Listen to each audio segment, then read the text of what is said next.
Since 1959, Cuba has been controlled by a communist regime that mistreats and oppresses the Cuban people. Now, 62 years later, the people of Cuba take to the streets, protesting liberty, igniting the SOS Cuba movement here in South Florida, bringing together many young Cuban Americans, which begs the question, should the youth of today care about the SOS Cuba movement?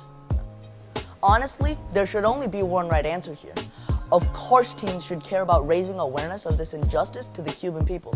Much of South Florida youth is of Cuban descent and have been surrounded by the Cuban culture for generations. In fact, according to NBC News, 54% of Miami's population is of Cuban descent, and teens should care about the people who have influenced their culture that they are surrounded by every day. But this is not just a dilemma South Florida teens should focus on.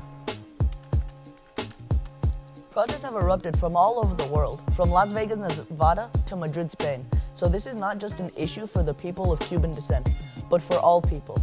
This is a humanitarian crisis.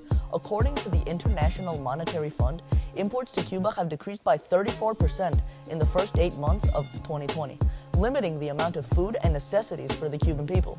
This isn't just about the oppression of an entire people. It's about severely limiting or even removing their basic human rights.